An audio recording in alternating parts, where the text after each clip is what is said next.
Olá, gente, sejam muito bem-vindos a mais uma sala de leitura. Eu quero fazer uma oração com vocês. Pai amado, Pai querido, exaltado seja o teu santo nome, glorioso Deus, bondoso, rico em misericórdia. Obrigado, Senhor, por estar aqui.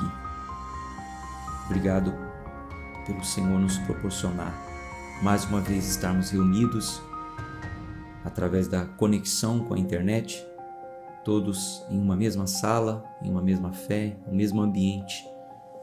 O ambiente que nos envolve aqui é a leitura da Tua Palavra. Todos que estão aqui, Senhor, têm o mesmo propósito e o mesmo objetivo: conhecer mais de Ti, através das Sagradas Escrituras. Louvado seja o Teu nome, que o Senhor nos livre do mal, e que acima de tudo seja feita a Tua vontade. Abençoe a nossa leitura de hoje. Oramos em nome de Jesus. Amém. Vamos para Deuteronômio, capítulo 17.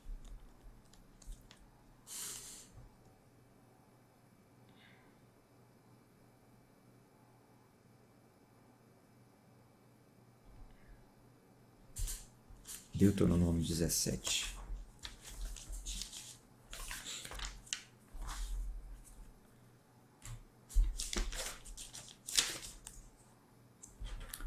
Bom, hoje é o dia de número 93 do nosso plano de 365 dias.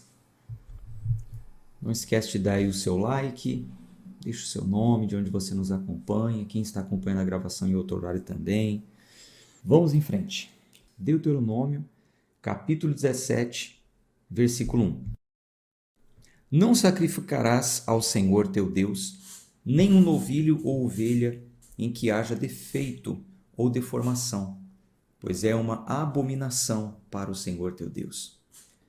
Se for encontrado entre vós, dentro de algumas das tuas portas, que o Senhor teu Deus te dá, homem ou mulher que tenha cometido iniquidade aos olhos do Senhor teu Deus, ao transgredir o pacto, e tiver ido e servido outros deuses, e os tiver adorado, ao sol, ou à lua, ou algum exército do céu, o que não ordenei, e se te for dito, e tiveres ouvido isso, e indagado diligentemente, e eis que é verdade e certo que tal abominação ocorre em Israel, então trarás o homem ou a mulher que cometeu essa iniquidade às tuas portas, esse homem ou essa mulher, e os apedrejará com pedras até que morram. Assim era a lei, né? Pela boca de 2 testemunhas ou 3 testemunhas, aquele que merecer a morte será morto. Mas pela boca de uma única testemunha, ele não será morto. As mãos das testemunhas serão as primeiras sobre ele para matá-lo, e depois as mãos de todo o povo. Então você vê que esse princípio de lei, a gente viu isso acontecer também no Novo Testamento, Jesus falando também que para os conhecedores da lei, dizendo, olha, vocês precisam de pelo menos 2 testemunhas para embasar isso aí que vocês estão falando. Quando Jesus foi levado a julgamento, compraram as testemunhas, mas elas não se concordavam. Acredito que vocês se lembram disso, né? Ouviam as testemunhas, mas eram histórias incoerentes. Um falava uma coisa, outro falava outra. E uma outra questão aqui também é o seguinte, que as testemunhas, 2 ou 3 testemunhas, seriam as primeiras a jogar a pedra. Então você vê que quando Jesus ele é colocado naquela situação extremamente difícil, quando pegaram a mulher adúltera e falaram, olha, ela foi pega em flagrante adultério. A lei manda apedrejar. E aí Jesus ele fala, olha, então faz o seguinte, quem não tem pecado, atire a primeira pedra. Por quê? Quem tinha que atirar a primeira pedra? Como dizia a lei? As testemunhas. Então, 2 ou 3 testemunhas seriam os primeiros a atirar a pedra. Porque eles estavam acusando aquelas pessoas. Então, é verdade mesmo que vocês estão falando? Então, atire vocês as primeiras pedras para matar essa pessoa apedrejada. Então, Jesus usa o mesmo princípio para mexer na consciência deles. Só que Jesus não fala como está aqui na lei. Olha, quem viu isso, quem foi a testemunha que viu essa mulher adulterando, atire a primeira pedra. Não, ele não fala assim. Ele fala, aquele que não tem pecado, que atire a primeira pedra. Aí, acusados pela consciência, todos foram embora, né? Porque quem é que não tem pecado? Então, Jesus ele vem trazendo uma nova interpretação das leis lá no Novo Testamento, como a gente já leu, né? Versículo 8. Se surgir uma questão demasiadamente difícil para ti em juízo, entre sangue e sangue, entre apelo e apelo, entre golpe e golpe, sendo questões de controvérsia dentro das tuas portas, então te levantarás e subirás ao lugar que o Senhor teu Deus escolher. E virás aos sacerdotes e levitas, e ao juiz que houver nesses dias, e indagarás, e eles te mostrarão a sentença do juízo, e farás conforme a sentença que te mostrarem, no lugar que o Senhor escolher, e cuidarás de fazê-lo conforme tudo o que eles te informarem, conforme a sentença da lei que eles te ensinarem, e conforme o juízo que eles te disserem, farás.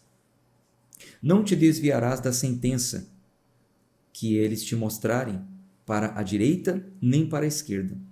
E o homem que agir presunçosamente e não ouvir o sacerdote que se levantar para servir ali diante do Senhor teu Deus, ou ao juiz, esse homem morrerá, e afastarás o mal de Israel. E todo o povo ouvirá e temerá, e não mais agirá presunçosamente. Quando entrares na terra que o Senhor teu Deus te dá, e a possuíres, e nela habitares, e disseres, porei um rei sobre mim, como todas as nações que estão ao meu redor, tu colocarás um rei sábio sobre ti, a quem o Senhor teu Deus escolher. Um entre os teus irmãos será o rei sobre ti.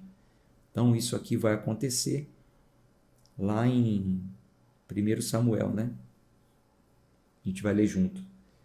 Quando o povo ainda era governado pelos profetas. Aqui é o tempo dos sacerdotes, depois vão se levantar profetas ungidos, e depois de um tempo o povo vai falar, agora a gente quer um rei, assim como as outras nações. Eles têm reis, nós queremos um rei. O profeta Samuel fica até chateado com isso, fala com Deus, mas Deus fala, não, Samuel, eles não estão rejeitando a ti, não, eles estão rejeitando a mim, pedindo um homem para dirigi-los. Tudo bem, então eu vou dar um rei para eles, e aí escolhe Saul, foi o primeiro rei de Israel, o segundo Davi, né? Então, isso aqui vai acontecer mais para frente. Versículo 16. O 15 ainda, né? Tu colocarás um rei sábio sobre ti, a quem o Senhor teu Deus escolher. Um dentre os teus irmãos será rei sobre ti. Não poderás pôr sobre ti um estrangeiro, que não seja o teu irmão. Mas ele não multiplicará cavalos para si mesmo, nem fará com que o povo retorne ao Egito, a fim de multiplicar os cavalos, porque o Senhor vos disse, daqui em diante não mais voltareis para esse caminho, tampouco multiplicará esposas para si mesmo, para que o seu coração não se desvie, nem multiplicará grandemente para si prata ou ouro. Salomão não seguiu essa orientação, né? Multiplicou tantas mulheres para si, que uma delas conseguiu corrompê-lo, né? A idolatria, adorar outros deuses. A gente também vai ler isso junto mais para frente. Versículo 18. E acontecerá que, quando ele se assentar no trono do seu reino, que ele escreverá para si uma cópia dessa lei em um livro, do que está diante dos sacerdotes, os levitas, e ficará com ele. E ele o lerá todos os dias de sua vida, para que possa aprender a temer o Senhor, seu Deus.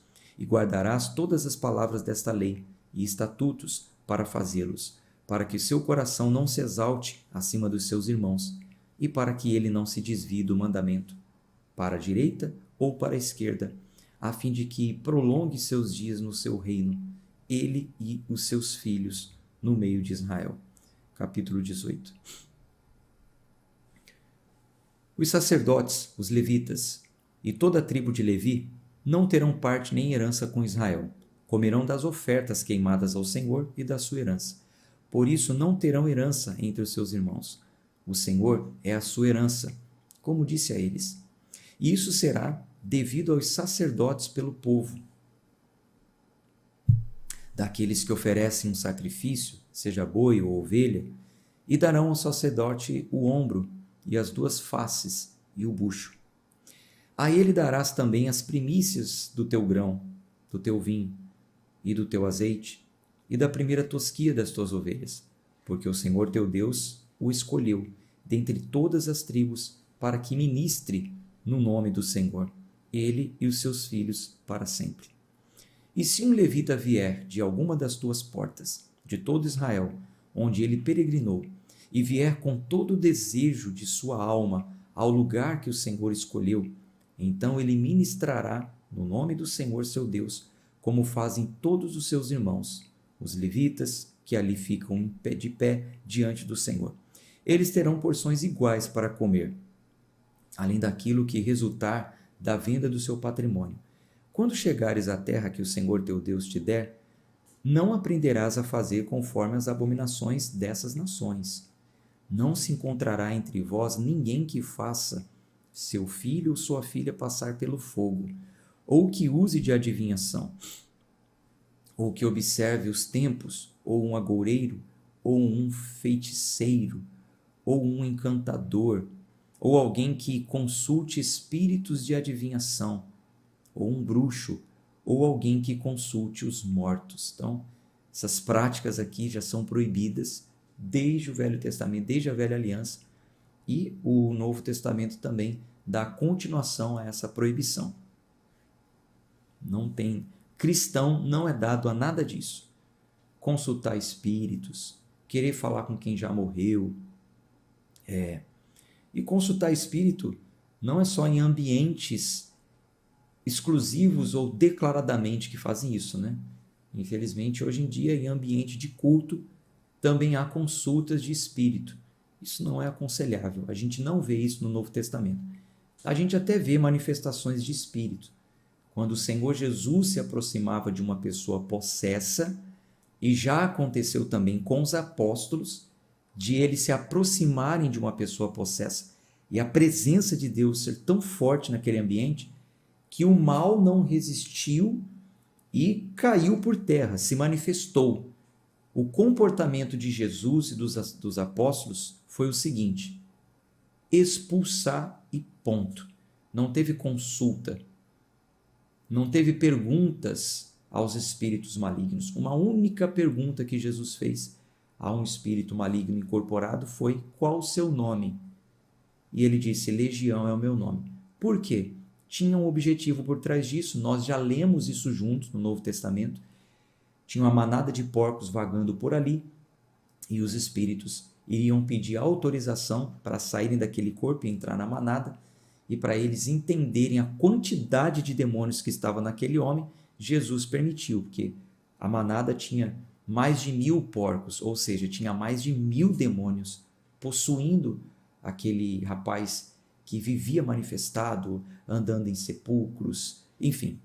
A gente já falou sobre isso nessa leitura em específico. Se você tiver dúvida ou curiosidade quanto a isso e é novo por aqui, você vai consultar os PDFs que eu coloco lá no canal do Telegram. A leitura sobre esses demônios foi feita no livro de Marcos, se não me engano. Mas aí você vê a referência e consulta os PDFs.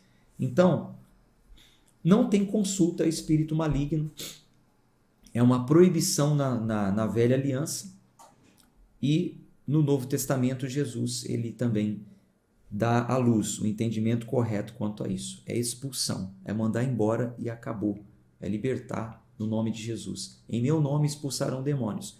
E os apóstolos obedecem isso segue como uma sã doutrina na Igreja de Cristo. Em nome de Jesus, demônios são expulsos, mas não há liberação para ficar fazendo consulta, perguntando como que ele entrou, o que ele ganhou para estar ali, quem foi que que desejou que aquele espírito estivesse ali. Isso aí é coisa de uma outra religião que faz isso, né? E vamos respeitar aqui, não estamos aqui para falar de religiões, mas há uma religião com descendência afro que fazem isso. E infelizmente, por causa de um sincretismo religioso, que é uma mistura de crenças, acabaram trazendo isso para o meio evangélico. Mas isso não é aprovado pela doutrina dos apóstolos, tá? Esse costume de ficar consultando espíritos, até porque o pai da mentira é o diabo. Nele não há verdade. A Bíblia diz que nele não há verdade. Ah, mas só que eu ouvi um espírito falando e realmente o que ele falou é verdade. Por trás daquilo que ele disse que é verdade, tem uma mentira, tem um objetivo. Mas isso seria uma conversa que eu acredito que aqui não fica muito legal. E nem todos estão preparados para esse tipo de conversa.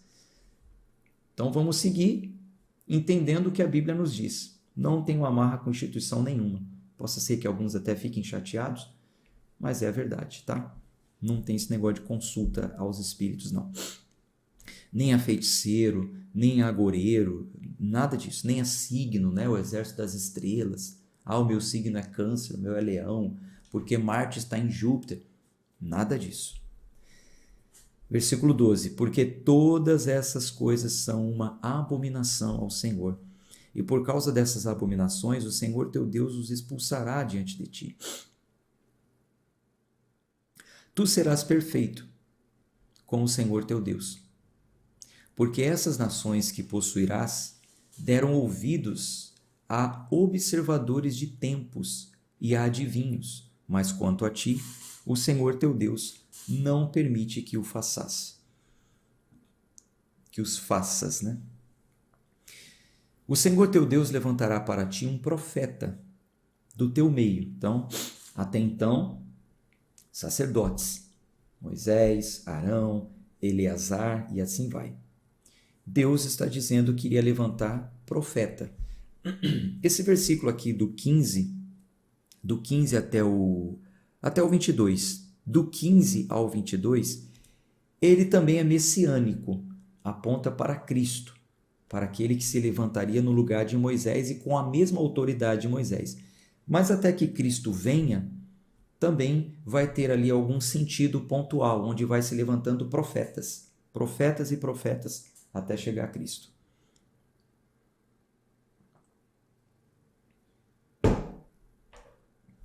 O Senhor teu Deus levantará para ti um profeta do teu meio, de teus irmãos, como eu. A ele ouvireis. Então, Jesus, em um dos confrontos com os fariseus, acredito que vocês vão lembrar disso, já lemos juntos no Novo Testamento, Jesus falou, a lei fala sobre mim, Moisés falou sobre mim e vocês não estão dando ouvidos.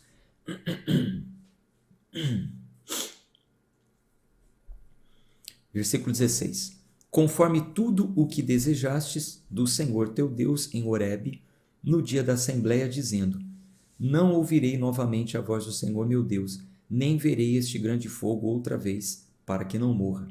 E o Senhor me disse, eles bem falaram aquilo que disseram. Então, aqui Moisés está falando o seguinte, já que vocês lá no monte disseram que vocês não queriam ter contato direto com Deus, vocês tiveram medo daquilo e eles pediram para Moisés intermediar e Deus falou, tudo bem, eles disseram bem, então vai ser dessa forma. Moisés está dizendo que depois que ele morrer, iriam se levantar então outros profetas que iriam conduzir o povo e por fim um semelhante a ele, igual a ele, com a mesma autoridade, a autoridade de legislar. Versículo 18. Levantarei para eles um profeta dentre os seus irmãos, como tu, e colocarei as minhas palavras na sua boca, e ele lhes falará tudo o que eu lhe ordenar. E acontecerá que, quem não ouvir as minhas palavras, que ele falar em meu nome, eu o requererei dele. Mas, quer dizer, quem não der ouvidos, Deus vai requerer da pessoa que não deu ouvidos. Versículo 20.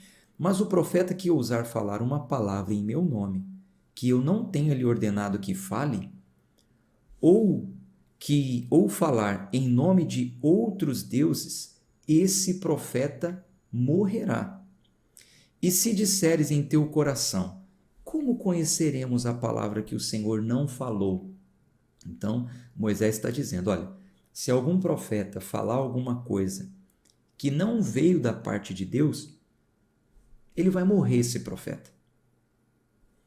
Versículo 21. E se disseres em teu coração, se as pessoas pensarem assim, como conheceremos a palavra que o Senhor não falou? Versículo 22. Quando um profeta falar em meu nome, em nome do Senhor, se o assunto não se cumprir nem acontecer, este é assunto que o Senhor não falou, mas o profeta falou presunçosamente. Não o temerás. Então aqui surge uma orientação de Moisés sobre como distinguir um falso profeta, um profeta que não é do Senhor. Um teste básico aqui seria observar se o que ele falou se cumpriria ou se foi apenas uma presunção. E o final aqui, o teste básico é observar, vai cumprir ou não. Agora, o final que provaria se aquele foi um falso profeta ou não, é que o falso profeta iria morrer. Ele falou algo que não veio da parte de Deus, então ele iria morrer. Só que assim, veja bem, aí algumas pessoas até me mandaram mensagem esses dias. Aqui na minha cidade tem um profeta que ele andou falando algumas coisas e essas coisas aconteceram. Na nova aliança não se cumpre dessa forma aqui, que Moisés está falando. Nesse tempo onde as pessoas, Deus falava pela boca do profeta o que iria acontecer, a revelação de Deus é progressiva, eu já falei isso para vocês. Deus vai se revelando de forma progressiva e aos poucos. No início ninguém conhecia Deus, ele se apresenta dizendo, eu sou Deus e eu estou fazendo promessas. Abraão. Mais para frente para Moisés, eu sou aquele que fiz promessas, mas agora vocês me conhecerão como Yahvé, aquele que faz, eu vou fazer. Aí ele enviou as pragas. Depois ele vai se revelando com outros nomes. É uma revelação progressiva. As pessoas vão conhecendo a Deus. Aqui, nesse tempo bíblico, Deus ele está falando com profetas porque a promessa ainda não tinha se cumprido. Até chegar o Messias, algumas coisas teriam que ir acontecendo para ir conduzir o povo até o Messias. Quando Jesus vem, então ele fala tudo da parte de Deus. Ele é o último em que Deus ele traz a revelação e a revelação direta da parte de Deus. Ninguém teve maior autoridade do que Jesus. Jesus ele vem e fala, não dou testemunho de mim mesmo, mas o que eu aprendi do Pai, isso vos falo, estou falando para vocês. Então, Jesus ele fala tudo que Deus mandou falar. E a última coisa que Jesus diz é o seguinte, agora o Espírito Santo, ele vos ensinará todas as coisas. Ele vos lembrará das coisas que ouviste de mim e ele vos ensinará as coisas a respeito daquilo que vocês devem falar, ele vai ensinar a vocês. Isso Jesus falou para os discípulos. Então, com a ascensão de Jesus e a descida do Espírito Santo, o Espírito Santo traz a revelação aos apóstolos. E os apóstolos registram as coisas que eles se lembram que viveram com Jesus e as revelações para a igreja, que são as doutrinas. A partir dali, o livro se encerra. E todas as profecias já estão reveladas na Bíblia.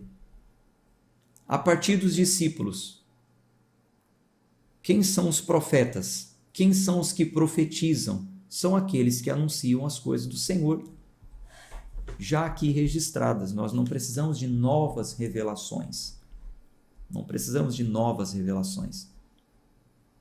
Então, vocês têm que tomar cuidado com isso. Hoje em dia, qual é a dica para conhecer se o profeta é um falso profeta ou um profeta verdadeiro? Jesus ensinou lá em Mateus 7, né? Os frutos é que vão mostrar, você vai observar os frutos. Pelo fruto você conhece a árvore. Então, nesse tempo aqui, a dica era o seguinte, se o que ele falou se cumpriu, veio de Deus. Se o que ele falou não se cumpriu, não veio de Deus e ele vai morrer. Isso não se aplica hoje, porque você não vê ninguém morrendo hoje dessa forma. Estamos no tempo da graça. Se não fosse na era da graça, tinha um monte que estaria morrendo por aí, né? Então são presunçosos, mas já não se aplica dessa forma. Tanto é que aconteceu isso em um tempo mais para frente, na época do profeta Jeremias. Só vou comentar isso aqui hoje, que não é um estudo bíblico, mas para ajudar a interpretar o texto, e eu vou colocar a referência no PDF, tá? Vou mandar para vocês. Na época do profeta Jeremias, isso vai estar em Jeremias do capítulo 25 ao 28. Jeremias profetizou que o povo de Israel seria levado exilado para a Babilônia e o exílio duraria 70 anos. Eles iriam ficar 70 anos na Babilônia. Aí vem um profeta, dito profeta, chamado Ananias, e ele fala, não, o Senhor está me dizendo que só vai ser 2 anos. O profeta Jeremias fala 70 e o falso profeta fala 2 anos. Aí Jeremias confronta ele e fala, tá bom, então vamos ver se você é um falso profeta ou um profeta verdadeiro e vamos ver se vai se cumprir o que você falou. Sabe o que acontece com Ananias? Ananias morre. E o povo é levado exilado e ficam lá 70 anos no exílio babilônico. Então, assim funcionava na velha aliança. Tá? Cuidado, porque tem muitos profetas hoje em dia que falam isso. Ah, eu sou profeta, porque o que eu falo acontece. Tem profeta hoje em dia que fala até o CPF da pessoa, né? Mas mal a pessoa sabe tudo que está por trás disso, mas aqui não é assunto para a gente falar sobre isso. Que o Espírito Santo lhe dê sabedoria e discernimento, para que você não caia em golpes. Capítulo 19. Vamos seguir aqui com a leitura. Quando o Senhor teu Deus expulsar as nações cuja terra o Senhor teu Deus te dá, e as sucederes e habitares em suas cidades e suas casas, separarás 3 cidades para ti, no meio da tua terra que o Senhor teu Deus te dá para possuí-la. Prepararás um caminho e dividirás os termos da tua terra que o Senhor teu Deus te dá como herança, em 3 partes, para que todo homicida possa fugir para lá. Lembra das 3 cidades refúgios que teria que ter, de um lado e 3 do outro? Então, é uma repetição de leis, né? A gente já falou sobre isso. Versículo 4. E este é o caso do homicida que fugirá para lá para que viva. Aquele que matar o seu próximo sem intenção, a quem não odiou nos tempos passados, como quando um homem entrar no bosque com o seu próximo para cortar madeira, e a sua mão desferir um golpe com o machado para cortar a árvore e a lâmina escapar do cabo e ferir o seu próximo de modo que morra. Ele fugirá para uma dessas cidades e viverá. Então, Moisés está dando um exemplo aqui. Foi uma morte sem intenção. Eles entraram num bosque para cortar lenha e aí quando foi dar o golpe, o ferro escapou do machado e bateu na cabeça do outro, morreu, mas não foi intenção. Então, o que esse que matou o outro sem querer tem que fazer? Ele teria que fugir para a cidade refúgio. Por quê? Versículo 6. Para que o vingador do sangue, eu já falei quem é o vingador do sangue nas leituras anteriores, não persiga o homicida, enquanto o seu coração estiver enfurecido, e não o alcance, porque o caminho é longo, e lhe mate, porque ele não foi culpado da morte, porque não o odiava nos tempos passados. Por isso te ordeno dizendo, separarás 3 cidades. E o Senhor teu Deus, e se o Senhor teu Deus aumentar os teus termos, como ele jurou aos teus pais, e te der toda a terra que prometeu dar aos teus pais, se guardares todos esses mandamentos para cumprires o que te ordeno neste dia, de amar o Senhor teu Deus e de andar sempre nos seus caminhos, então acrescentarás para ti mais 3 cidades além dessas. Então, do lado que eles estavam com Moisés, do Jordão, antes de passar o Jordão, rumo à terra prometida, conquistando a terra prometida, do lado de cá, onde ficaram os Rubenitas, os Gaditas e a meia tribo de Manassés, Moisés já falou, já construa aqui, já separe 3 cidades refúgio. Agora, quando vocês avançarem, mais 3 do lado de lá. Versículo 10. para que não se derrame sangue inocente em tua terra que o Senhor teu Deus te dá como herança, e para que não haja sangue sobre ti. Mas se algum homem odiar o seu próximo e ficar à espreita, à sua espera, e se levantar contra ele e o ferir mortalmente, de modo que morra e fugir a uma dessas cidades, então os anciãos de sua cidade o mandarão buscar e o tirarão dali, e o entregarão na mão do vingador de sangue para que morra. O teu olho não se apiedará dele, mas removerás de Israel a culpa do sangue inocente, para que tudo vá bem contigo. Não removerás o marco do teu próximo, que desde tempos antigos colocaram na tua herança, que herdarás na terra que o Senhor teu Deus te dá por possessão. Não se levantará uma única testemunha contra um homem, por alguma iniquidade ou por algum pecado, em algum pecado que peque. Da boca de 2 testemunhas ou da boca de 3 testemunhas se estabelecerá a questão. Se uma falsa testemunha se levantar contra algum homem para testemunhar contra ele, o que é errado, então os 2 homens, entre quem houver a controvérsia, ficarão de pé perante o Senhor diante dos sacerdotes e dos juízes que existirem naqueles dias. E os juízes indagarão diligentemente, e eis que se a testemunha for uma falsa testemunha e testemunhar falsamente contra o seu irmão, então fareis a ele o que ele pensou fazer ao seu irmão. Assim tu tirarás o mal do teu meio. E aqueles que permanecerem ouvirão e temerão, e a partir de então não cometerão mais esse mal entre vós. Então você vê, era para servir de exemplo, né? E o teu olho não se apiedará, mas será vida por vida, olho por olho, dente por dente, mão por mão, pé por pé. Vamos para o capítulo 20.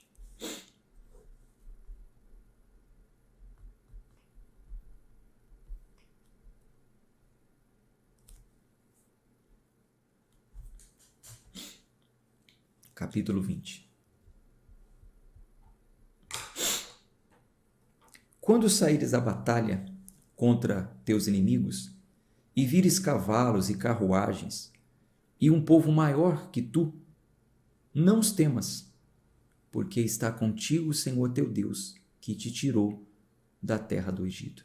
Esse princípio aqui a gente pode trazer para a nossa vida. Quando você estiver diante de um problema muito grande, maior do que a sua capacidade, maior do que as suas forças, não tema. Não tema, porque maior é o nosso Deus. Vamos fazer essa declaração? Vamos colocar assim, ó.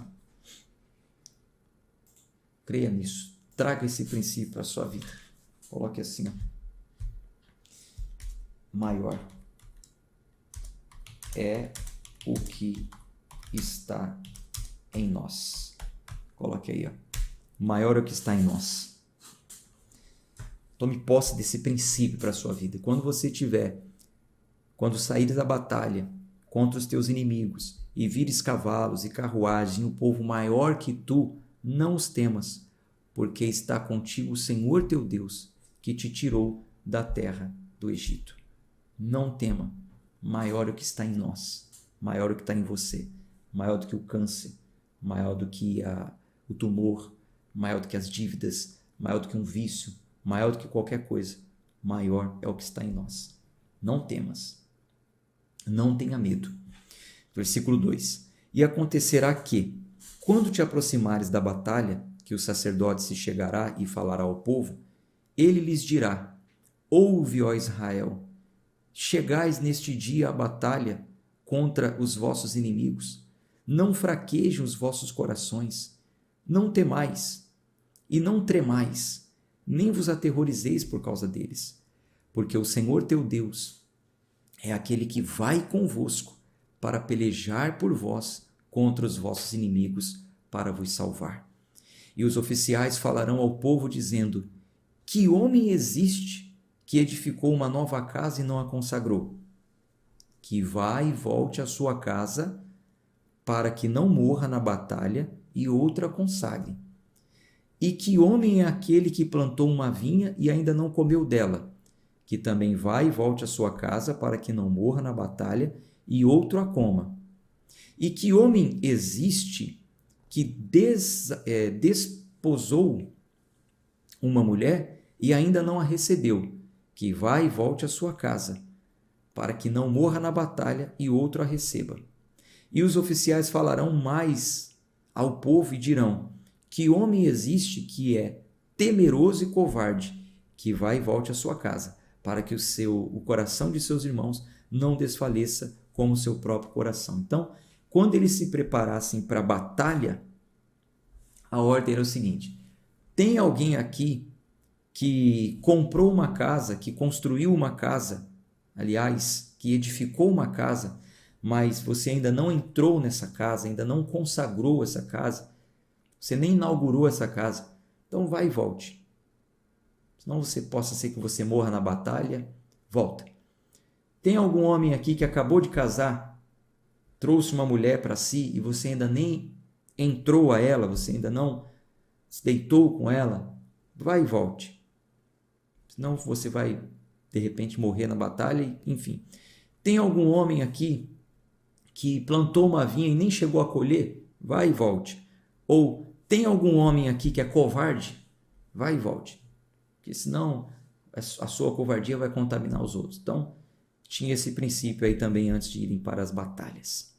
Versículo 9. E acontecerá que, quando os oficiais tiverem terminado de falar ao povo, que nomearão capitães dos exércitos para liderar o povo, quando chegares a uma cidade para pelejar contra ela, então proclamar-lhe-ás a paz. E acontecerá que, se ela te der uma resposta de paz e te abrir as portas, todos os seus habitantes te servirão em trabalhos forçados. E se ela não fizer a paz contigo, mas guerrear contra ti, então a sitiarás. E quando o Senhor teu Deus a tiver entregado em tuas mãos, ferirás cada homem dali com o fio da espada. Mas as mulheres e os pequenos e o gado e tudo que existe na cidade, e até todos os seus despojos, tomará para ti, e comerás os despojos dos teus inimigos que o Senhor teu Deus te deu. Assim farás a todas as cidades que estiverem muito longe de ti, e não forem as cidades dessas nações. Mas das cidades destes povos que o Senhor teu Deus te der como herança, não deixarás com vida nada que respire. Então, no meio do caminho à conquista da terra que Deus prometeu, se encontrar alguma cidade, vocês vão chegar naquela cidade e vão dizer: ó, a gente está aqui em paz, a gente não quer guerra não. Querem fazer paz com a gente? Se eles aceitarem, então vocês entrem e dominem a cidade, não mate as pessoas e eles vão ser seus escravos. Mas quando vocês chegarem na terra dos amorreus, os heteus, aquele povo todo que Deus estava contra eles por causa das suas iniquidades, então lá a ordem era para matar todos. Não deixe com vida nada que respire. Versículo 17. Mas as destruirás completamente. Isto é, os heteus, os amorreus, os cananeus, os ferezeus, os heveus, os jebuseus, como o Senhor teu Deus te ordenou, para que não te ensinem conforme suas abominações que fizeram aos seus deuses, e para que não pequeis contra o Senhor vosso Deus. Quando sitiares uma cidade por muito tempo, guerreando contra ela para tomá-la, não destruirás as suas árvores, forçando nelas um machado, pois delas comerá, e não as derrubará, porque a árvore do campo é a vida do homem. Então vocês estão ali em guerra, não desmate, não corte as árvores, porque a árvore vai alimentar vocês. E vocês vão usá-las também no cerco, né? Versículo 20. Somente as árvores que souberes que não são árvores de alimentos, destruirás e cortarás, e edificarás baluartes contra a cidade que guerrear contra ti, até que seja conquistada. Vamos para o capítulo 21 e o último de hoje.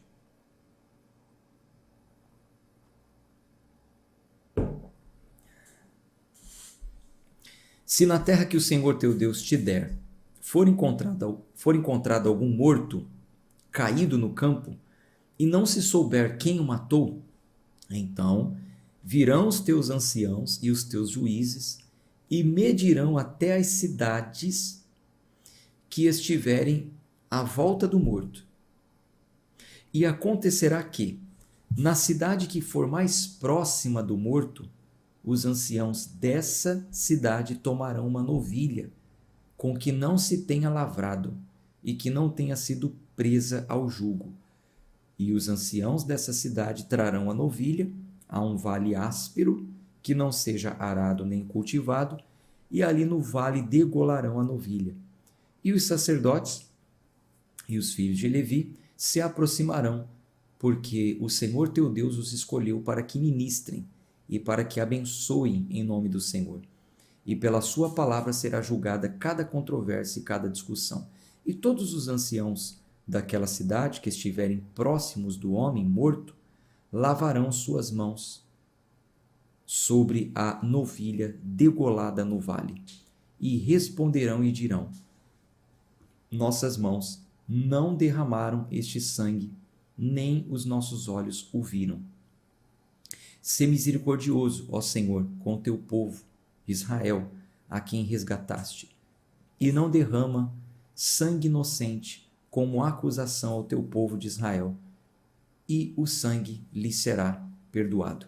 Assim tirareis a culpa do sangue inocente do meio de vós, quando fizerdes aquilo que é reto aos olhos do Senhor. Vocês veem que a coisa era muito séria, né? Se encontrasse um morto, e aí, quem matou? Não sei, mas alguém é culpado da morte desse homem. Então o que eles iam fazer? Eles iam chamar os anciãos e eles iam medir qual a cidade mais próxima daquele morto. Então está aqui o morto. Mede quantos metros, quantos quilômetros tem daqui até essa cidade.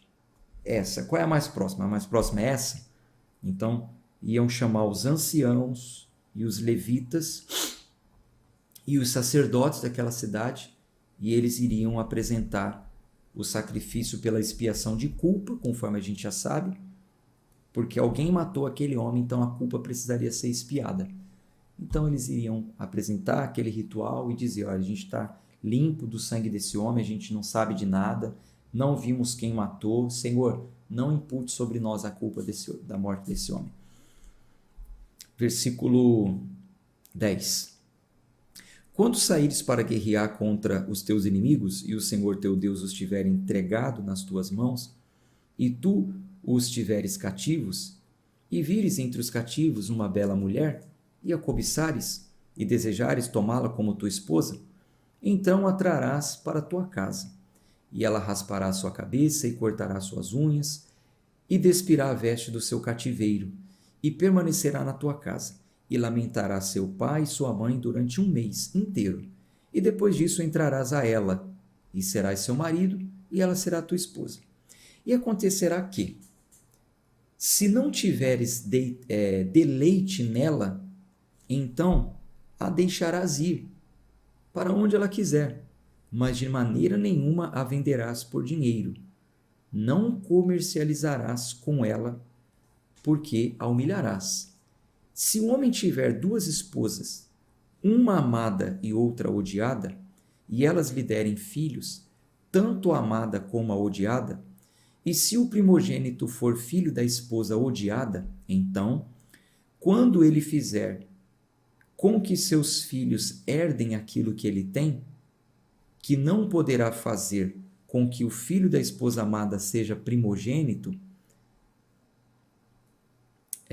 antes que o primogênito da odiada, que é de fato o primogênito, mas ele reconhecerá o filho da odiada como primogênito, dando-lhe uma porção dupla de tudo o que tem, porque ele é o primogênito da tua força. O direito de primogenitura é dele, não importa. Naquela época podia, né, ter várias mulheres, né? Não importa, você tem duas, e você ama mais uma do que a outra, mas o primogênito é o filho da outra, ele continua sendo primogênito e ponto. E você vai dar a porção dobrada da herança para o primogênito. Então o primogênito tinha direito à porção dobrada da herança. Versículo 18. Se um homem tiver um filho obstinado, agora isso aqui é profundo, hein? Meu Deus do céu. Hoje em dia daria muito problema isso aqui. Se um homem tiver um filho obstinado e rebelde, que não quer obedecer à voz do seu pai ou à voz da sua mãe, e que quando o tiverem punido, não lhes der ouvidos, então seu pai e sua mãe o pegarão e o levarão até os anciãos da cidade e até a porta desse lugar. E dirão aos anciãos da cidade: esse nosso filho é obstinado e rebelde. Ele não obedece à nossa voz. Ele é um glutão e um beberrão. E todos os homens de sua cidade o apedrejarão com pedras, para que ele morra. Assim afastarás o mal do teu meio, e todo Israel ouvirá e temerá. Já pensou? O filho é rebelde, é obstinado, coração teimoso, é beberrão, é glutão, já foi repreendido, não muda. Então, levava na porta da cidade e falava: olha, esse filho meu está assim, assim, assim, assim, assim. Ele seria apedrejado. Para servir de exemplo para todos os outros. Que coisa, hein? Que coisa. Hoje em dia tem a tal da educação respeitosa. Não sei se vocês já ouviram falar. Educação respeitosa. Nós vamos respeitar a vontade dos nossos filhos. Então, quem adotou pela educação respeitosa, isso agora é o que dizem aí os educadores, né? Os profissionais da educação. Quem adotar a educação respeitosa é o seguinte: você tem que respeitar a vontade do seu filho, a vontade dele vai ser revelada. Então, por exemplo, é menina, não fure a orelha dela. Respeite. Quando ela crescer, ela vai decidir se ela fura a orelha ou não. Não dê boneca para menina. Dê carrinho e dê boneca. Dê os dois. Ela que tem que decidir se ela brinca com um ou com o outro. Educação respeitosa. Respeite a vontade do seu filho. Só que o nosso filho nem sabe o que quer. Pelo amor de Deus. Mas vamos em frente, né? O cristão, o crente, ele não é dirigido por essas coisas. Ele segue a doutrina, né? Ele segue a Bíblia. Claro que também a gente não está mais nessa época, né? A gente vai apedrejar os nossos filhos. Mas eles precisam ser disciplinados e corrigidos na palavra. Se o seu filho é crente, e você também, leve até o seu pastor, para ele ser orientado e corrigido na palavra, tá bom? Gente, vou ficando por aqui na nossa leitura de hoje. Um abraço de fé, de força. Eu vou dar uma lida aqui nos comentários de vocês. Mas a nossa leitura está encerrada, tá bom? Até amanhã para quem vai.